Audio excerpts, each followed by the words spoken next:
नमस्कार दोस्तों, स्वागत है आपका अनुपम आईएएस अकेडमी में। आज की इस वीडियो में हम देखेंगे कि मौर्य साम्राज्य का उदय किस प्रकार से होता है और जो भारत में एक सबसे पहली अखिल भारतीय राजनीतिक व्यवस्था हमको दिखती है उसके विषय में हम जानकारी प्राप्त करेंगे। उसके साथ साथ हम ये जानेंगे कि किस प्रकार से मौर्य साम्राज्य का उदय हुआ। इससे पीछे की वीडियो में हमने वो सारे घटनाक्रम देख लिए थे जो एक बेस प्रदान कर रहे थे मौर्य साम्राज्य के उदय के विषय। हमने सिकंदर के हमले को बहुत डिटेल से देखा था, महाजनपदों का उदय बहुत डिटेल से देखा। अब हम जिस काल की बात करेंगे वो आपका 323 ईसा पूर्व से लेके 184 ईसा पूर्व का काल। इसी को 323 बीसीई बिफोर कॉमन एरा से 184 बीसीई बिफोर कॉमन एरा तक का काल मानते हैं। जो आपका ये बीसी और एडी है, इसी को अब बिफोर कॉमन एरा और आफ्टर कॉमन एरा के नाम से इस्तेमाल किया जा रहा है। एक बहुत बेसिक सा ये अंतर है समय काल। अब हम सोचते हैं मौर्य काल के उदय के विषय में। सबसे पहली चीज हमको ये समझनी होगी कि हमको मौर्य साम्राज्य के विषय में जानकारी कहाँ से मिलती है। इससे हम ये समझ पाते हैं कि मौर्य साम्राज्य कैसा था, उसके उदय के विषय में, उसके विस्तार के विषय में, राजनीतिक व्यवस्था के विषय में, आर्थिक व्यवस्था के विषय में, इस सब के विषय में हम डिटेल से जान पाते हैं जब हम इनके सोर्सेस को देखते हैं। सबसे पहले देख ले, इस साहित्यिक स्रोत हमको मिलते हैं जिसमें आपको पुराण मिलेंगे। पुराणों में मौर्य साम्राज्य का बार बार वर्णन है। एक बहुत फेमस पुस्तक मिलेगी आपको, मेगास्थनीज की इंडिक, जो आता है आप चंद्रगुप्त मौर्य के दरबार। इस पुस्तक से हमको बहुत सारी चीजें मिलेंगी जो हमको मौर्य साम्राज्य के विषय में काफी डिटेल से बताएंगी। कौटिल्य की जो अर्थशास्त्र, यह पुस्तक भी हमको मौर्य साम्राज्य के विषय में काफी डिटेल में जानकारी देगी। उसके बाद हमको एक पुस्तक मिलती है विशाख दत्तकृत मुद्रा राक्षस। दरअसल इस पुस्तक में जो चंद्रगुप्त ने अभियान किए हैं धनानंद के खिलाफ, उसके विषय में हमको जानकारी मिलती है। प्लस जो चाणक्य की नीति, तब जिस नीति के तहत धनानंद को पराजित करा, उस नीति के विषय में हमको बहुत डिटेल से जानकारी मिलती है। पूरा घटनाक्रम है इस पुस्तक में। सोमदेव की कथा सरित सागर से हमको, हेमेंद्र की बृहत कथा मंजरी से, पतंजलि का महाभाष्य, दीपावंशा, महावंशा, महाबोधि ग्रंथ, दिव्यावदान जैसे बौद्ध ग्रंथ, भद्रबाहुकृत, कल्पसूत्र, हेमचंद्र कृत, वशिष्ठ पर्वन, ये जैन ग्रंथ भी हमको मौर्य साम्राज्य के विषय में जानकारी देते हैं। तो देखिए, एक तो जो सामान्य पुस्तकें हो गई, इनको किसी लेखक ने लिखा है। दूसरे आपके पुराण हो गए, फिर आपके बौद्ध धर्म के ग्रंथ हैं, जैन धर्म के ग्रंथ हैं, यात्रा विवरण है। उन सबसे हमको इस मौर्य साम्राज्य के विषय में जानकारी मिलती है। इन पुस्तकों के नाम आप याद रखिएगा और उनके राइटर्स आप याद रखिएगा। इनसे संबंधित प्रश्न भी प्रारंभिक परीक्षाओं में पूछे जाते हैं। जैसे विशाख दत्त की मुद्रा राक्षस, आपसे पूछ लेगा कि मुद्रा राक्षस का लेखक कौन, तो आपको बताना होगा विशाख दत्त। इसी तरह से पूछ लेगा कथा सरित सागर का लेखक कौन है, तो आपको याद होना चाहिए कि वो सोमदेव। तो इस तरह से इनको आप याद रखिएगा। इसके अलावा हम देखते हैं कि बहुत सारे विदेशी विवरण हमको मिलते हैं, जिसमें Strabo, Curtius, Diodorus, Pliny, Arrian, Justin, Plutarch, Nearchus, Onesicritus, Aristobulus, इन सबके जो विवरण है उनसे भी हम मौर्य साम्राज्य के विषय में काफी जानकारी प्राप्त करते हैं। फिर हमको कुछ पुरातात्विक साक्ष्य भी मिलते हैं, जिसमें सबसे फेमस मिलेंगे आपको अशोक के अभिलेख। अशोक के अभिलेख एक तो अशोक की नीतियों को बहुत डिटेल में हमको बताएंगे कि किस प्रकार की नीति थी अशोक की। उसके साथ साथ मौर्य साम्राज्य का जो ओवरऑल स्ट्रक्चर है, उस ओवरऑल स्ट्रक्चर के विषय में भी हमको सबसे डिटेल से जानकारी इन अभिलेखों से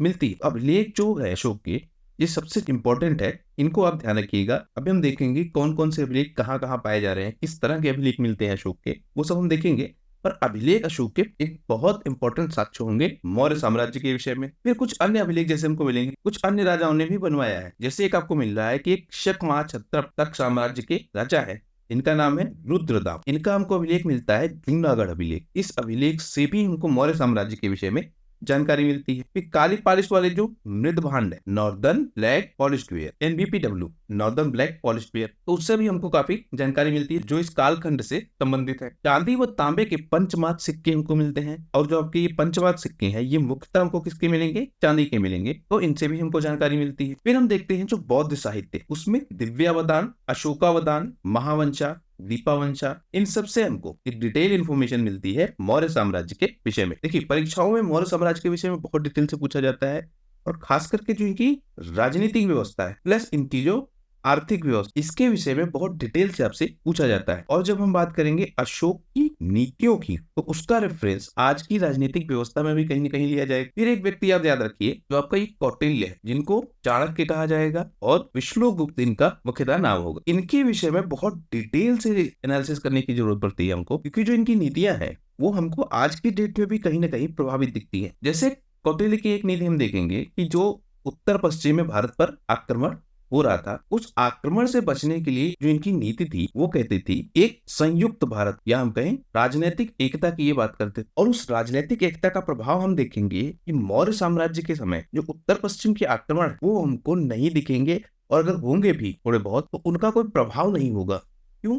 क्योंकि इस व्यक्ति की नीतियां इतनी स्ट्रांग थी कि इसने ऐसी पूरी व्यवस्था बना दी कि भारत पर आक्रमण नहीं हो पाए। यही व्यक्ति जो आपका कौटिल्य चाणक्य हैं, ये सबसे पहले जाते हैं धनानंद के पास इसी सेम प्रस्ताव के साथ। जब आक्रमण हो रहे थे आपके सिकंदर के, उसी समय ये व्यक्ति समझ लेता है कि देखिए, हमको भारत को एक करके रखना होगा और जो भारत की सुरक्षा व्यवस्था है उसको हमको बहुत स्ट्रांग बनानी पड़ेगी। उसके लिए जो जरूरी चीज है वो ये कि राजनीतिक व्यवस्था को हमको स्ट्रांग करना होगा। इस प्रस्ताव के साथ ये गए थे धनानंद के पास कि हमको कुछ इस तरह की व्यवस्था करनी होगी। धनानंद, हम देख रहे थे उस समय ये काफी धनवान है, प्लस हमको ताकतवर भी दिखता है। तो इन दोनों रीजनों से कि धनवान भी है, ताकतवर भी है, इसने चाणक्य का अपमान किया और चाणक्य को अपने नगर से निकाल दिया या निकल जाने के लिए बोल दिया। इस अपमान का बदला लेने के लिए कहीं ना कहीं, या उससे ज्यादा अगर हम समझे, तो चाणक्य को ये बात समझ में आ गई थी कि अब हमको किसी ऐसे व्यक्ति की जरूरत है जो इस पूरी राजनीतिक व्यवस्था को एक कर। धनानंद वो काम कर नहीं रहा था, इसलिए चाणक्य ने चंद्रगुप्त मौर्य की खोज की और उस व्यक्ति को राजा बनाया। और जो अंतिम नीति है, पूरे भारत को एक किया जाए, उस नीति को काफी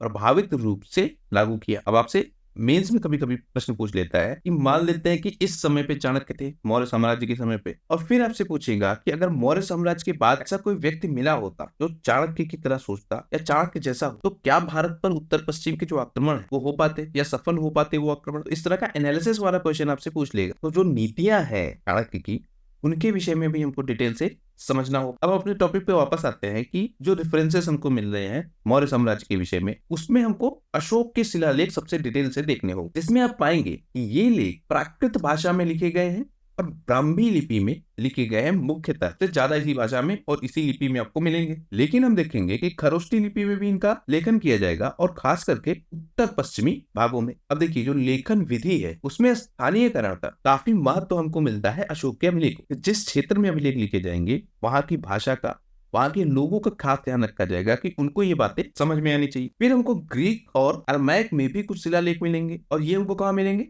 दक्षिणी पूर्वी अफगानिस्तान में, और वहां पे भी कंधार क्षेत्र में। यहाँ पे एक चीज मिलेगी आपको, शारेकुना। ये जो शारेकुना अभिलेख है, इसमें हमको ये ग्रीक और अरमैक भाषा मिलेगी। फिर हम देखें तक्षशिला में अभिलेख है, जिनमें हमको ग्रीक और अरमैक दोनों भाषाओं का एक साथ समन्वय भी दिखेगा। अब अशोक के जो धम्म को बताने वाले शिलालेख, धम्म की नीति चलाई थी किसने? अशोक ने। और जो 3 प्रमुख तत्व है, बुद्ध, धम्म और संघ, इनको माना था अशोक। तो जो शिलालेख इसके धर्म को बताते हैं कि किस तरह की ये धार्मिक नीति अपनाता है अपने काल, तो हम उसमें देखें तो आपको 14 प्रमुख शिलालेख मिलेंगे, 2 अलग शिलालेख मिलेंगे, कलिंग शिलालेख मिलेगा, 2 लघु शिलालेख मिलेंगे, 7 स्तंभ लेख मिलेंगे, लघु स्तंभ लेख भी आपको मिलेंगे। राजस्थान का जो बैराट का शिलालेख है वो हमको मिलेगा, 2 लघु स्तंभ शिलालेख भी हमको मिलेंगे। गया और बिहार के पास जो आपकी बराबर पहाड़ियां है, वहां पे भी उत्कीर्ण शिलालेख इसके मिलेंगे। तो अशोक के शिलालेख बहुत इंपॉर्टेंट है, जो बहुत डिटेल में हमको बताएंगे मौर्य साम्राज्य के विषय में और स्पेशली अशोक के विषय। अगर हम देखें जो शिलालेखों का क्रम है, उसमें हमको लघु शिलालेख आपके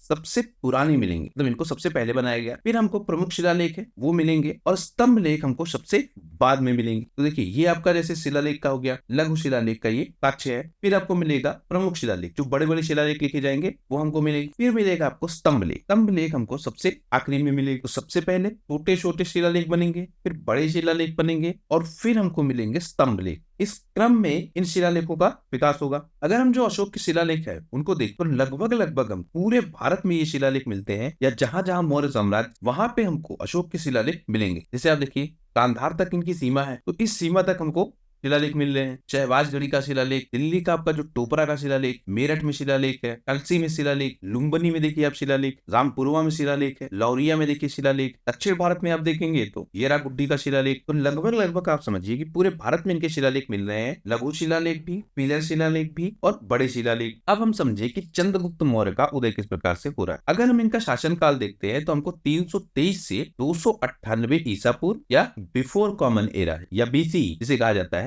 वहां तक हमको दिख। हमने पिछले वीडियो में समझा था कि लगभग जो आपका 326 का काल, इस 326 के टाइम के मतलब 326 ईसा पूर्व या बिफोर क्राइस्ट, वहां पे आक्रमण हो रहा था आपका सिकंदर का, और ये सिकंदर पोरस के पास से वापस हो जाता है। जीतता हारता वो अलग मुद्दा, तो पोरस के पास से आगे नहीं बढ़ता है, बल्कि वहीं से ये वापस हो जाता है। और उस समय हमको जो राजा मिलता है धनानंद, जो किसका है? नंद वंश का शासक। इस धनानंद को भी हरा के चंद्रगुप्त मौर्य राजा बनते हैं, और मदद इसमें सबसे ज्यादा कौन करता है? चाणक्य नामक इनके गुरु करते हैं। अब धनानंद हार जाता है, चंद्रगुप्त मौर्य जीत जाते हैं, और मौर्य वंश की नींव हमको यहीं से देखने को मिलती है। चंद्रगुप्त मौर्य के विषय में अगर हम जानना चाहें तो इसके विषय में हमको बहुत विवाद मिलते हैं। अलग अलग व्यक्ति इसको अपने अपनी कम्युनिटी का या अलग अलग कम्युनिटी का क्लेम करते हैं। जैसे हम देखें जो आपके ब्राह्मण साहित्य, इनके अनुसार इस चंद्रगुप्त मौर्य को शूद्र माना जाता है। अगर हम देखें दीघ निकाय, महावंशा, दिव्यावतार, तो बौद्ध ग्रंथों में बेसिकली इसको एक खटिया या पाली क्षेत्र में छत्री कबीले के मौर्य साम्राज्य से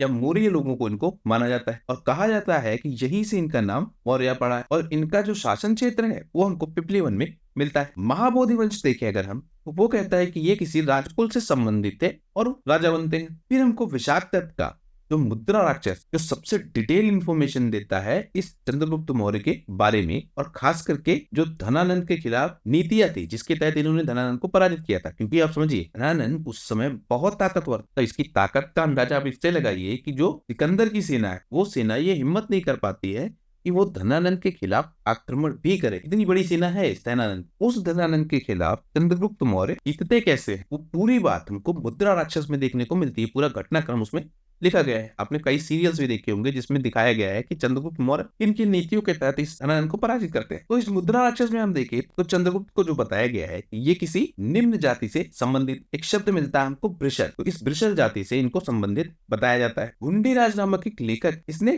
टीका भी लिखी है किस पे, मुद्रा राक्षस में, मतलब अपने विचारों के साथ इस मुद्रा राक्षस को एक्सप्लेन किया। अगर हम बात माने आपकी विष्णु पुराण पे भी एक टीका लिखी गई है जिसे हुंडीराज ने लिखा है। इसमें अगर हम देखें तो इसको नंद वंशज ही मान लिया जाता है। ये धनानंद से या उसके जो वंश है उसी से संबंधित कहीं ना कहीं दिखाया जाता है और ये माना जाता है कि एक नंद राजा है सर्वार्थ सिद्धि। इस सर्वार्थ सिद्धि नामक राजा संबंध होता है एक मुरा नाम की शिकारी बेटी से। तो नंद राजा सर्वार्थ सिद्धि और शिकारी की बेटी मुरा, इनसे उत्पन्न जो संतान है उसी को चंद्रगुप्त मौर्य के नाम से जाना जाता है। तो ये भी हमको मिलता है। फिर हम देखेंगे हेमचंद्र के अंदर एक जनजाति के विषय में ये बात करते हैं मयूर पोषक। ये मयूर पोषक जो जनजाति है ये मोर पकड़ने वाला कबीला है। तो हेमचंद्र ने इनको इस जनजाति का बताया है और कहते हैं इसीलिए ये लोग मोर पंख, उन मोर पंखों का प्रयोग करेंगे अपने राजनीतिक चिन्हों के रूप में भी। जस्टिन और प्लूटार्क के जो यूनानी लेखक है वो कहते हैं सेंड्रोकोट, ये नाम आप ध्यान रखिएगा, सेंड्रोकोट्स नाम मिलेगा आपको चंद्रगुप्त मौर्य के रेफरेंस में जो बार बार इस्तेमाल होगा जब ये पश्चिम के इतिहासकार लिखेंगे इनके विषय। तो ये कहते हैं कि ये किसी शाही घराने से तो नहीं था। ये चीज हमको समझ में आती। क्षेमेंद्र का अगर हम देखें बृहद कथा मंजरी और सोमदेव का देखें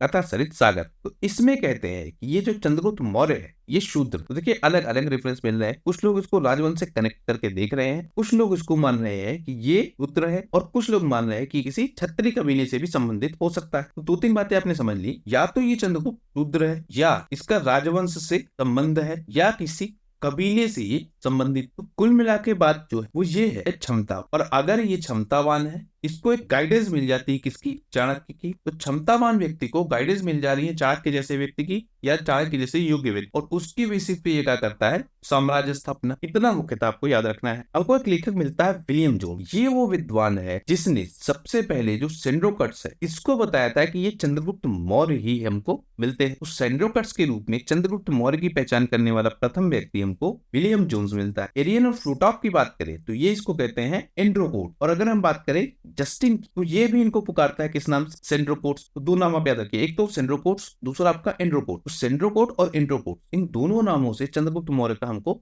वर्णन मिलता है। जस्टिन ने जो बात लिखी है ये जो सेंड्रोकस है या जो चंद्रगुप्त मौर्य है इसकी भेंट सिकंदर से भी हुई है, तो वो वर्णन भी हमको मिलेगा। अब हम आपके देख लें जो चाणक्य इनके विषय में बहुत बेसिक जान। तो सबसे पहली चीज इनके विषय में मिलती है हम, ये ऋषि चणक के पुत्र है। जो इनके पिता का नाम है वो चणक हमको मिलता है और शायद इसी नाम से चाणक्य नाम इनका ज्यादा फेमस होता है। अर्थशास्त्र के ये लेखक और अर्थशास्त्र दर्शन पुस्तक ज्यादा मानी जाती है राजनीति शास्त्र। लेकिन आप एक चीज समझिए कि जब तक राजनीतिक व्यवस्था स्ट्रांग नहीं होगी तब तक आर्थिक व्यवस्था स्ट्रांग नहीं हो सकती। तो ये बात चंद्रगुप्त मौर्य बहुत डिटेल से जानते थे। ज्यादातर इतिहासकार आज की डेट में भी या ज्यादातर लोग आपको आज की डेट में भी ये कहेंगे कि ये अर्थशास्त्र जो पुस्तक है ये पुस्तक है राजनीति शास्त्र। लेकिन आप चंद्रगुप्त के नजरिए से देखिए तो वो ये मानते हैं कि आर्थिक व्यवस्था आपकी उन्नत तभी होगी जब आपकी राजनीतिक व्यवस्था उन्नत होगी। ये आपकी क्या हो गई, पुस्तक हो गई। राजनीतिक व्यवस्था को स्ट्रॉन्ग कर रहे हैं तो ये आपका क्या हो गया, साधन हो गया। और लक्ष्य क्या है, अंतिम लक्ष्य कि आर्थिक व्यवस्था स्ट्रॉन्ग, तो ये क्या हो गया आपका साध्य हो गया। तो पुस्तक अर्थशास्त्र, साधन उसका राजनीति विषय का ज्ञान,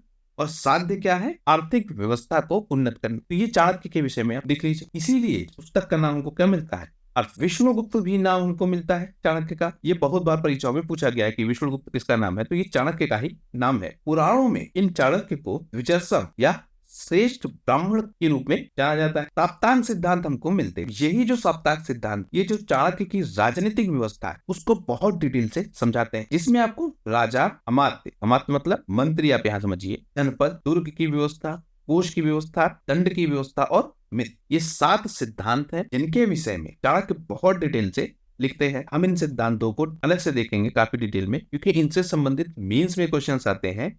और जो साइकोलॉजी है मॉडर्न डे इकोनॉमी की या मॉडर्न डे पॉलिटिकल सिस्टम, उसके विषय में भी हमको रेफरेंस पुस्तक से मिलता है। तो हम इस साप्तांग सिद्धांत को बहुत डिटेल से देखेंगे एक अलग से वीडियो में। हालांकि आप जानते रहिए कि ये चाणक्य के ही सिद्धांत, जो आपकी अर्थशास्त्र पुस्तक, इस पुस्तक को कभी कभी कहा जाता है कि मैकियावेली की प्रिंस जो पुस्तक, उससे ये कहीं ना कहीं संबंधित। चंद्रगुप्त की सेना के विषय में अगर हम देखें कि कितनी स्ट्रॉन्ग सेना है उसकी, तो एक लेखक है प्लूटार्क, यूनान का ये लेखक, ये अपने लेखों में कहता है कि इसकी सेना में लगभग 6 लाख के आसपास की सेना है और इसने इस सेना के बल पूरे भारत पर लगभग अधिकार कर लिए। जस्टिन नामक एक लेखक हमको मिलता है, वो भी इस प्रकार की बात करता है। तो आप समझिए कि ये बात हमको मिल रही है कि चंद्रगुप्त मौर्य ने अपनी जो राजनीतिक व्यवस्था के चरम तक पहुंचते पहुंचते एक बहुत बड़ी सेना बना ली। ये बात इससे कहीं ना कहीं स्पष्ट हो जाती है। और जाहिर सी बात है कि इतने बड़े साम्राज्य को चलाना है तो बड़ी सेना तो होना ही, लेकिन इसका प्रारंभ कहां से होगा ये हमको बहुत डिटेल से नहीं मिलता है, क्योंकि चंद्रगुप्त का उदय ही किस प्रकार से होगा उसमें बहुत सारे तर्क। लेकिन ये माना जाता है कि इतनी बड़ी सेना तो नहीं, ये जो 6 लाख की सेना है ये सेना इनके चरम काल पे होगी। प्रारंभ में इतनी बड़ी सेना तो चंद्रगुप्त के पास नहीं होगी, ये हमको मिलता है, क्योंकि उस समय सबसे बड़ी सेना किसके पास, अनानंद के पास। 305 ईसा पूर्व के आसपास हम देखते हैं ये जो चंद्रगुप्त मौर्य है इसका युद्ध होगा किससे, सेल्यूकस निकेटर। अभी सेल्यूकस निकेटर कौन है, सिकंदर का सेनापति। इस सेल्यूकस निकेटर को पराजित किसने किया था, चंद्रगुप्त मौर्य ने। कुछ समय पहले आपको याद होगा यूपी में एक हुआ था विवाद, जिसमें जो यूपी के मुख्यमंत्री हैं योगी आदित्यनाथ जी, उन्होंने एक बयान दे दिया था कि चंद्रगुप्त मौर्य ने सिकंदर की सेना को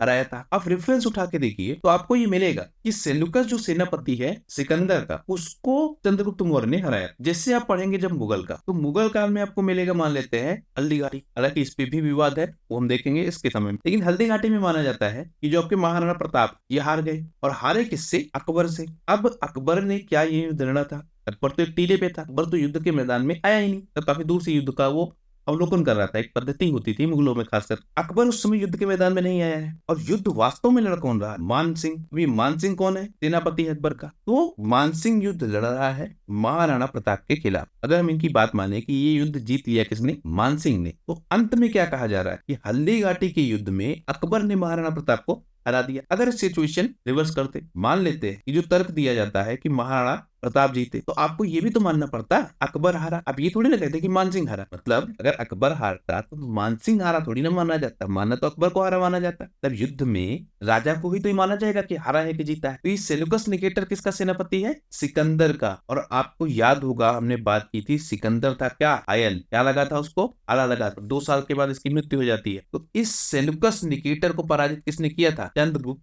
मौर्य से। इसी रेफरेंस पे आप इस्तेमाल कर सकते हैं, इस सिकंदर की सेना को हरा दिया था किसने, चंद्रगुप्त मौर्य ने। क्योंकि यहाँ जैसे आप समझिए मानसिंह जीता था, अकबर नहीं जीता था, लेकिन नाम क्या होता है कि अकबर ने हरा दिया महाराणा प्रताप। 3 चीज फिर यहाँ लागू कीजिए, सेल्यूकस हारा है, और सेल्यूकस हारा है इसका मतलब सिकंदर या सिकंदर की सेना हारी। इस रेफरेंस पे इसका इस्तेमाल किया जाता है। हमला हालांकि देखेंगे सिकंदर का 326 बीसी के आसपास, और इससे पहले ही इसकी क्या हो जाती है, मृत्यु हो जाती है सिकंदर की। इस युद्ध से पहले, चंद्रगुप्त मौर्य के युद्ध से पहले सेल्यूकस निकेटर जब लड़ता है चंद्रगुप्त मौर्य से, उससे पहले मृत्यु हो जाती है। लेकिन इस रेफरेंस में कहा जाता है कि सिकंदर की सेना को कहीं ना कहीं हर, तो वो हमको मिलता है किस रेफरेंस में, सेल्यूकस निकेटर के। बाद में हम देखेंगे कि ये सेल्यूकस है और जो आपके चंद्रगुप्त मौर्य है, इन दोनों के बीच संधि हो जाएगी। सेल्यूकस ने चंद्रगुप्त मौर्य को बहुत सारे क्षेत्र दिए, जिसमें आपको किरिया क्षेत्र जो हेरात में है, अराकोसिया क्षेत्र जो कांधार में है, जेंड्रोसिया जो मकरान में है, पिरोपनिसडाई जो आपके काबुल क्षेत्र, ये 5 क्षेत्र किसको दे दिए,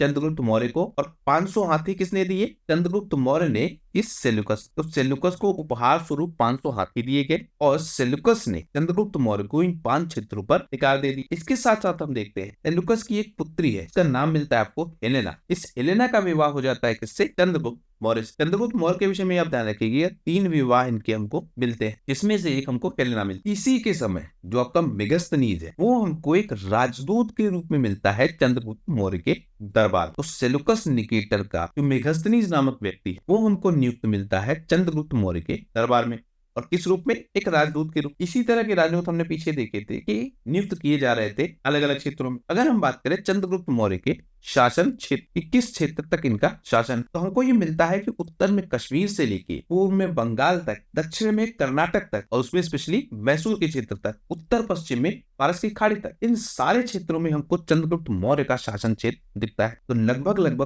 पूरे भारत में हमको मौर्य शासन व्यवस्था है वो डिटेल से दिखती है। हमको एक तमिल ग्रंथ मिलता है अहनानूर और मुरनानूर। तो अहनानूर और मुरनानूर ये दो हमको तमिल ग्रंथ मिलते हैं। इसके साथ साथ हमको मिलता है अशोक का अभिलेख। इनसे हमको जानकारी मिलती है कि चंद्रगुप्त मौर्य का जो दक्षिण विजय का प्रोग्राम, उसके विषय में काफी डिटेल से जानकारी मिलती है कि चंद्रगुप्त मौर्य ने दक्षिण के क्षेत्रों पर किस प्रकार से अधिकार किया, वो हमको यहाँ से समझ में आता है। फिर हमको मिलता है एक महास्थान अभिलेख। इस महास्थान अभिलेख से हमको बंगाल विजय के विषय में हमको जानकारी मिलती है। 2 अभिलेख आप देख लीजिए, एक आपका हो गया महास्थान अभिलेख। इस अभिलेख से हमको क्या जानकारी मिल रही है? बंगाल के विषय में। फिर आपको जो अहनानूर है प्लस मुरनानूर, इनसे क्या जानकारी मिल रही है? दक्षिण विजय के विषय में। और हम देख लें इसके शासन क्षेत्र में, अगर क्षेत्र वाइज आपसे, अभी तो हमने एरिया वाइज देखा, तो हमको ये मिलता है कहाँ से? व्यास नदी से लेके सिंधु नदी तक। और रुद्रदामन का जो जूनागढ़ अभिलेख वो कहता है कि पश्चिम भारत में भी इसके अधिकार है, और उसके साक्ष्य ये देता है। और उसमें पश्चिम भारत में जैसे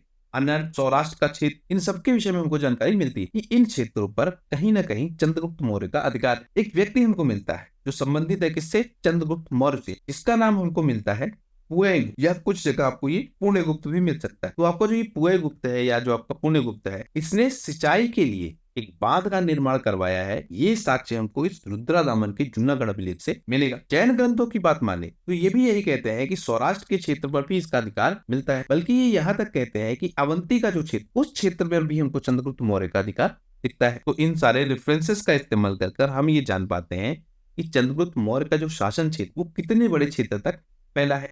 किस तरह से ये एक अखिल भारतीय स्वरूप में हमको दिखता है। चंद्रगुप्त मौर्य ने क्या किया, जो अपना जीवन के अंतिम चरण है उसी के टाइम पे, मतलब खुद से ही ट्रांसफर कर दिया अपनी शासन को अपने पुत्र बिंदुसार के हाथों में। अब फिर यहाँ आप ध्यान देंगे, हमने देखा था बिंबिसार और यहाँ बात की जा रही है बिंदुसार की। ये अंतर आप ध्यान रखेंगे, बहुत कंफ्यूज करता है ये। बिंबिसार हर्यक वंश का, बिंदुसार मौर्य वंश का। और अपना जो शासन है, अपना सिंहासन है, उसको छोड़कर ये जैन धर्म को अपना लेता है। अशोक के विषय में आप ध्यान रखेंगे, ये अपनाएगा कौन सा? बौद्ध। हालांकि संरक्षण सारे धर्मों को देगा, लेकिन ज्यादा कनेक्टेड आपको मिलेगा बौद्ध धर्म। चंद्रगुप्त मौर्य किस धर्म को अपनाता है? जैन धर्म। और पिछले वीडियो में हमने देखा था जब आपका धनानंद है, ये भी हमको कनेक्टेड किससे मिलेगा? जैन धर्म। तो इस तरह रेफरेंसेस इस्तेमाल करके आप याद करते रहिए चीजों। और अंत में ये क्या करता है, जो स्वर्ण का क्षेत्र है मैसूर में स्थित है, वहां संलेखना विधि द्वारा शरीर त्याग कर देता। हमने इस विधि को डिटेल में देखा था, लेकिन क्या है, ये मृत्यु की विधि है, मतलब मृत्यु प्राप्त करने की ये विधि है। और माना जाता है कि संलेखना विधि में जब शरीर बिल्कुल रिकवर करने की हालत में नहीं होता है, उस समय व्यक्ति अपने शरीर इस संलेखना विधि के द्वारा त्याग देता है। तो हमको चंद्रगुप्त मौर्य मिल रहा है जो शिक्षा ले रहा है जैन धर्म की और संलेखना विधि के द्वारा शरीर त्याग कर रहा है। एक चीज हमको और मिलती है कि चंद्रगुप्त मौर्य का जो शासन है, इसके अंतिम सालों 12 वर्ष का एक अकाल पड़ा है मगध के क्षेत्र, और ये कहीं न जो आपका बिंदुसार, इस बिंदुसार की शासन व्यवस्था को कमजोर करे या उस स्तर तक नहीं रखेगा जिस स्तर तक हमको चंद्रगुप्त मौर्य के काल में मिलता है। लेकिन जब काल आएगा अशोक, और ये अकाल का काल क्या हो जाएगा? समाप्त। अब हमको फिर से एक बार बहुत बड़े क्षेत्र में, बल्कि इस बार तो और बड़े क्षेत्र में हमको मौर्य साम्राज्य मिलेगा। अब हम देख लेते हैं बिंदुसार के शासन काल 298 से 273 ईसा पूर्व का काल। इसको यूनानी लेखकों ने अमित्रोचेट्स के नाम से पुकारा, जिसका नाम संस्कृत भाषा में हम देखें तो अमित्र घात के नाम से मिलता है। वायु पुराण में इसको मद्रसार और जैन ग्रंथों में इसको सिंहसेन कहा। अमित्रोचेट या अमित्र घात, मद्रसार और सिंहसेन, ये तीनों नाम हमको मिलते हैं बिंदुसार के विषय में। इसके विषय में जो प्रमुख तथ्य हैं वो हम देख लें। तो जो जैन ग्रंथ है वो कहते हैं इसकी माता का नाम दुर्धरा है और दुर्धरा से विवाह के पश्चात यह दुर्धरा और चंद्रगुप्त मौर्य की जो संतान है वो हमको बिंदुसार के रूप में मिलती। स्टेवो की बात अगर हम माने तो जो सीरिया का शासक एंटियोकस, इसने एक राजदूत भेजा है डाइमेकस के नाम, जैसे हमने पीछे देखा था मेगस्थनीज आ रहा था, इसी तरह से डाइमेकस आ रहा है बिंदुसार के समय में।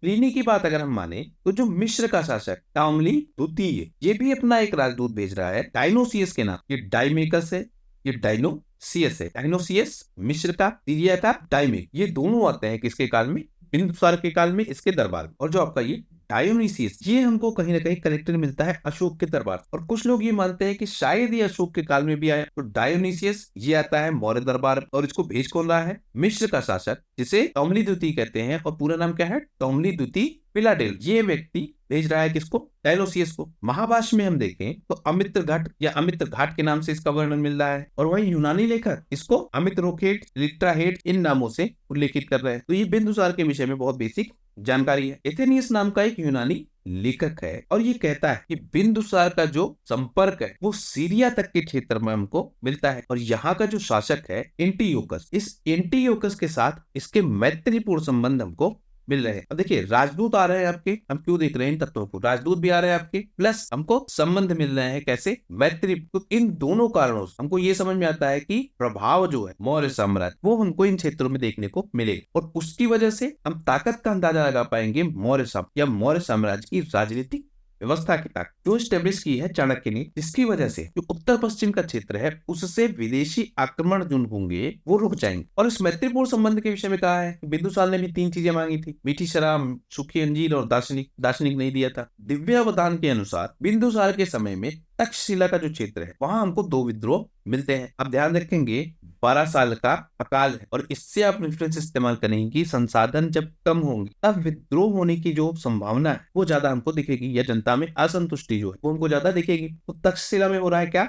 विद्रोह। 2 विद्रोह होंगे। एक का दमन हम देखेंगे यहाँ पे अशोक ने किया है, और पहली बार अशोक हमको एक बड़े योद्धा के रूप में दिखाया जाता है जब हम बात करते हैं तक्षशिला। दूसरे का दमन सुसीम नामक एक व्यक्ति ने किया है। बिंदुसार ये हमको कनेक्टेड मिलता है आजीवक संप्रदाय, जो आपका चंद्रगुप्त है वो किससे कनेक्टेड ज्यादा है? जैन धर्म से। बिंदुसार किससे कनेक्टेड है? आजीवक संप्रदाय से। अशोक किससे कनेक्टेड मिलेगा? बौद्ध धर्म से। ये आप याद रखिएगा। आजीवक संप्रदाय का एक ज्योतिषी उसकी राज्यसभा में आया, और उसके विचारों से ये प्रभावित है बिंदुसार, ये हमको मिलता है। मेगास्थनीज का एक विवरण है जो इस मौर्य साम्राज्य के विषय में बताता, और जिससे हम मौर्य साम्राज्य की स्थिति के विषय में अनुमान लगा पाते हैं। जैसे मेगास्थनीज कहता है कि जनता के सामने और अवसरों पर शोभा यात्रा निकाली जा रही, मतलब कुछ खास मौके पे राजा जनता के सामने आ रहा है। राजा को सोने की पालकी में ले जाया जा रहा है। सोने की पालकी मतलब सोना इस साम्राज्य में हमको मिलेगा। अंगरक्षक हमको मिलेंगे, और ये भी हमको सोने और चांदी से अलंकृत हाथियों पर सवार मिलते हैं। कुछ अंगरक्षक पेड़ों को लेकर चलेंगे। प्रशिक्षित तोतों का एक झुंड मिलेगा, मतलब पशुओं का भी इस्तेमाल किया जा रहा है सुरक्षा व्यवस्था में, जो सम्राट के सिर के चारों तरफ चक्कर लगाएंगे। और एक बहुत खास चीज मिलेगी हमको, हथियारबंद महिलाएं जो राजा की सुरक्षा में लगी है। तो महिलाओं का स्थान हमको ये समझ में आ रहा है कि सिर्फ घरों में न रह के बल्कि राजनीतिक व्यवस्था में भी उनका स्थान है, ये हमको दिखता है। जो मौर्य साम्राज्य का खाना है या इसके राजा का जो खाना है, उसको राजा के खाने से पहले एक खास प्रकार के नौकर द्वारा उस खाने को चखा जाता था। उसके साथ साथ जो राजा है वो 2 रात एक ही कमरे में नहीं सो सकता, ये भी हमको मिलता है। तो इन चीजों से आप समझ पा रहे हैं कि राजा की सुरक्षा पर कितना ध्यान दिया जा रहा है। तो निष्कर्ष रूप में अगर हम देखें तो राज्य में सोने का पर्याप्त भंडार है, हाथी राजा की सवारी प्रमुख, हथियारबंद अंगरक्षक हमको मिल रहे हैं जिसमें महिलाएं प्रमुख हैं। इससे हमको महिलाओं की भूमिका के विषय में जानकारी मिलती है। अगर जो हम साम्राज्य का संगठन है उसके विषय में देखें तो टैक्स कलेक्शन का एक अच्छा सिस्टम बना हुआ है चंद्रगुप्त मौर्य के शासनकाल से ही। पाटलिपुत्र, कौशाम्बी, उज्जैनी, तक्षशिला ये हमको मिलते हैं सबसे प्रमुख नगर, जिनका सबसे ज्यादा उल्लेख है और सबसे ज्यादा प्रभावित रूप में ये हमको मौर्य साम्राज्य में मिलते हैं। और हमने देखा था जो सिकंदर के हमले हैं उसने कहीं ना कहीं एक बीज प्रदान किया था इस मौर्य साम्राज्य के विकास, और एक प्रणाली मिली थी हमको छत्रव्य। ये जो आपकी छत्रव्य व्यवस्था, इस व्यवस्था को कहीं ना कहीं हमको एक्सटेंड होता हुआ दिखेगा इस समाज। प्लिनी नामक एक इतिहासकार है, ये भी लिखता है कि चंद्रगुप्त मौर्य की सेना में 6 लाख पैदल सिपाही, 30,000 घुड़सवार, 9,000 हाथी। कुल मिला के जो बात है, पीछे भी आपने देखा था 6 लाख सेना की बात की जा रही, तो कुल मिला के जो बात है वो ये है कि चंद्रगुप्त मौर्य के साम्राज्य में हमको एक बड़ी सेना देखने को मिलेगी, और उसी सेना के भरोसे ये कहीं ना कहीं पूरे भारत पर अपना अधिकार स्थापित कर पाता। तो देखिए अब एक बड़ी सेना के साथ चंद्रगुप्त मौर्य अपना शासन स्थापित करेगा। इस शासन स्थापित के बाद हमने देख लिया कि बिंदुसार का शासन आ जाता है। तो अब इस बिंदुसार के बाद हमको मिलेगा वर्णन किसका? अशोक का। अशोक का टॉपिक बहुत इंपॉर्टेंट है क्योंकि प्री में तो क्वेश्चन आते हैं इससे, मेंस में इससे क्वेश्चन बहुत आते हैं, प्लस जब आपका इंटरव्यू होगा, पर्सनालिटी टेस्ट होगा, उस पर्सनालिटी टेस्ट में भी हम अशोक से संबंधित बहुत सारे प्रश्न पूछे जाते हैं, ये आप ध्यान रखें। तो इस वीडियो में हमने बहुत बेसिक इन्फॉर्मेशन के साथ ये जान लिया कि किस प्रकार से मौर्य साम्राज्य स्थापित होगा, चाणक्य की क्या भूमिका है, चंद्रगुप्त मौर्य किस प्रकार की नीतियां अपना अपने क्षेत्र को बढ़ा रहा है, और मौर्य साम्राज्य किस तरह से शुरू होकर एक ताकतवर साम्राज्य के रूप में हमको मिलता है। आशा करता हूं आपको ये वीडियो पसंद आया होगा। अगर वीडियो पसंद आया है तो प्लीज चैनल को सब्सक्राइब कीजिए, लाइक कीजिए इस वीडियो को और इसको ज्यादा से ज्यादा लोगों तक शेयर कीजिए, जिससे हम लोग ज्यादा से ज्यादा लोगों तक अपनी पहुंच को बना सकें। आपका हमसे जुड़ने के लिए बहुत बहुत धन्यवाद। आपका दिन शुभ हो।